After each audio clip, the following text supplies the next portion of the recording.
कहते हैं पहाड़ों के पीछे एक गांव है रतनगढ़, जहां हर पूर्णिमा को कुछ अनोखा होता है। ऐसा क्या होता है आखिर उस गांव में? चलो जानते। रतनगढ़ गांव की एक रहस्यमय कहानी। रतनगढ़ गांव में एक रमेश नाम का किसान रहता था, जो गांव में खेती करके घर का गुजारा किया करता था। किसान रमेश का बेटा आरव और उसकी छोटी बहन ज्योति, वो दोनों भी पिताजी की मदद किया करते थे। आरव की दादी, जो बच्चों को बीते हुए पुराने समय की कहानियां बताया करती थीं। अगले दिन किसान रमेश और उसकी पत्नी खेत में काम करने जाते हैं। अरे सुनती हो, कई महीने हो चुके हैं, बारिश भी नहीं हो रही है। अगर ऐसा ही चलता रहा तो घर का गुजारा कैसे चलेगा? मुझे तो कुछ समझ नहीं आ रहा है। मुझे भी कुछ समझ में नहीं आ रहा है। अब तो हमारे बच्चे भी बड़े हो गए हैं और आरव की दादी भी बीच बीच में बीमार रहती है। खर्चा और भी बढ़ रहा है। अगर ऐसा ही चलता रहा तो सच में हम भूखे मर जाएंगे। लेकिन गांव में बारिश नहीं होने के कारण किसान भाइयों की फसल सूखने लगी थी।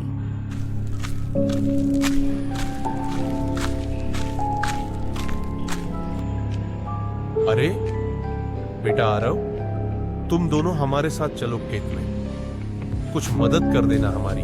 हाँ ठीक है पिताजी, हम भी आपके साथ चलते हैं। चलो जाते हैं। सुबह के समय आरव और ज्योति उसके मम्मी पापा के साथ खेत में काम करने जाते हैं। तभी रास्ते में एक बूढ़ा आदमी दिखाई देता है। अरे चाचा, ये टोकरी में ले चलता हूँ, आप आराम कीजिए। मेरे होते हुए आप क्यों तकलीफ लेते हो? ठीक है बेटा, तू तो सच में हीरा निकला है रे। भगवान तुझे खुश रखे। कोई बात नहीं चाचा, ये तो मेरा फर्ज है, बूढ़े लोगों की मदद करना। वैसे तुम सब कहाँ जा रहे हो रमेश भाई? तुम्हारा लड़का तो वाकई में बहुत अच्छा और समझदार है।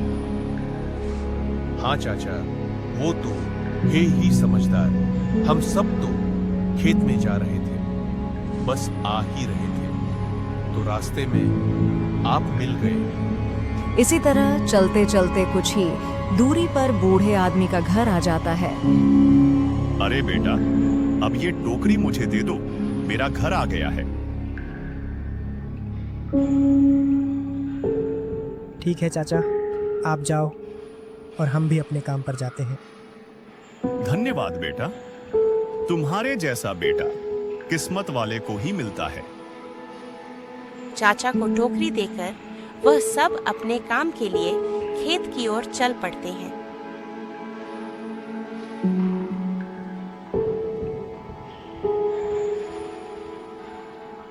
कुछ देर काम करने के बाद वह सब घर की ओर लौट जाते हैं।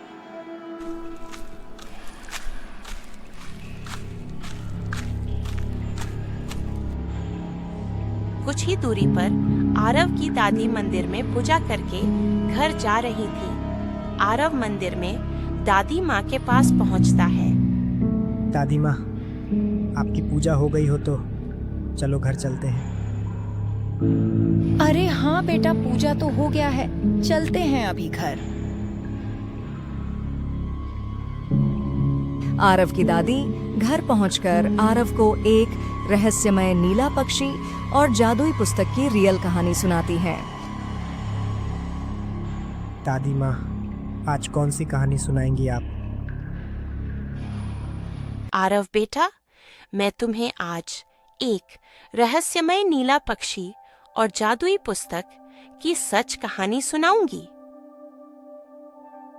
एक जमाना था बेटा, जब हर 100 साल में एक जादुई किताब आती थी जो किसी भी इंसान का भाग्य पलट सकती थी। लेकिन वो किताब हर किसी को नहीं मिलती थी। वो सिर्फ उसे मिलती थी जिसके दिल में सच्चाई, हिम्मत और त्याग होता था। और उस किताब को लाता था एक नीला बोलने वाला पक्षी। मैंने उस नीले पक्षी को देखा है बेटा, बहुत साल पहले, जब मैं 16 साल की थी। उस दिन कुछ ऐसा हुआ जिसे मैंने आज तक किसी को नहीं बताया। आखिर ऐसा क्या हुआ था दादी?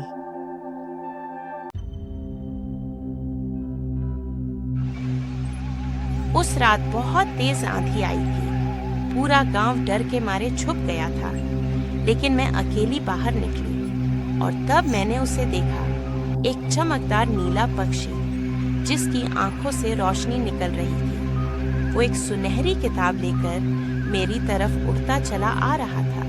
तुम्हें अगर यह किताब चाहिए तो 3 प्रश्नों के उत्तर सच सच देने होंगे और तुम्हें अपना सबसे बड़ा डर भी स्वीकार करना होगा। मेरे हाथ कांप रहे थे आरव, लेकिन मैंने सच बोला। मेरे जवाब सुनकर वो पक्षी मुस्कुराया और किताब मेरे सामने रख दी। पर तभी वहां एक आदमी आया, तेज लाल आंखों वाला, जिसने किताब को छीनने की कोशिश की। उसका नाम था नगेंद्र। वो सालों से उस किताब की तलाश में था।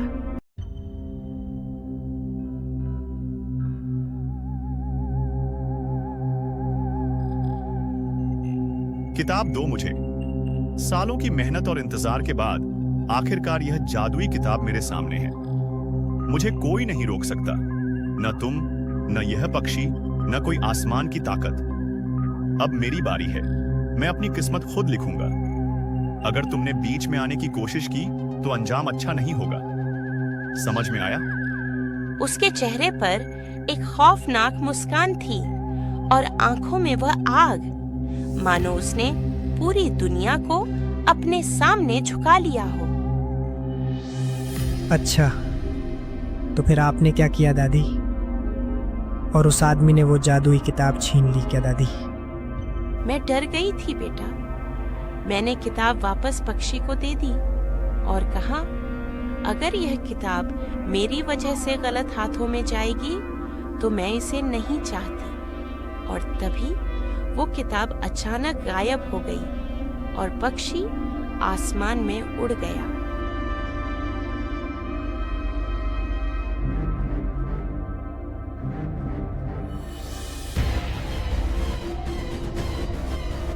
कहते हैं हर 100 साल बाद किताब फिर लौटती है।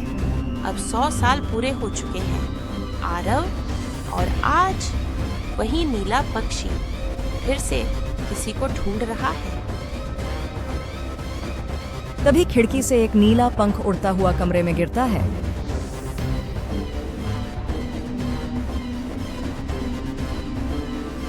दादी, क्या अब मेरी बारी है? शायद हाँ बेटा, अब ये कहानी तेरी है। वो किताब सिर्फ एक कहानी नहीं थी, वो असली थी। तो क्या उस किताब से बारिश हो सकती है दादी माँ? क्या हम गांव को बचा सकते हैं? शायद हाँ, लेकिन किताब तक पहुंचना आसान नहीं है। उसे पाना है तो पहले नीले पक्षी को ढूंढना होगा।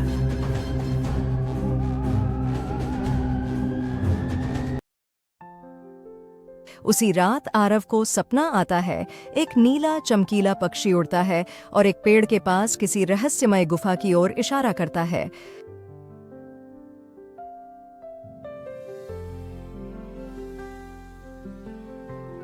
अगली सुबह आरव अपनी बहन ज्योति और दोस्त वीर को साथ लेकर जंगल की ओर निकल पड़ता है, जहां उसने पक्षी को देखा था।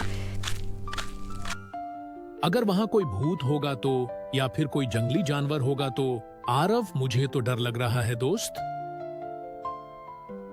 भैया के साथ हम सब सुरक्षित हैं वीर, और हमें गांव के लिए ये करना ही होगा।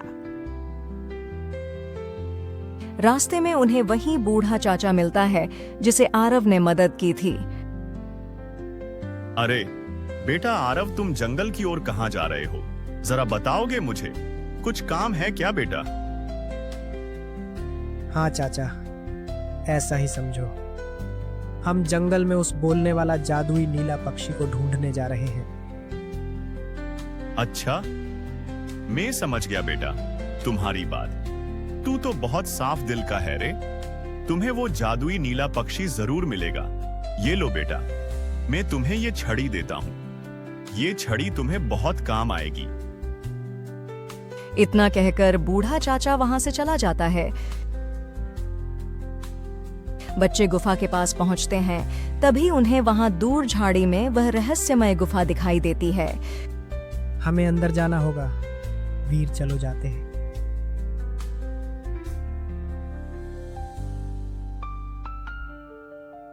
छड़ी अपने आप चमकने लगती है और एक गुप्त दरवाजा खुलता है।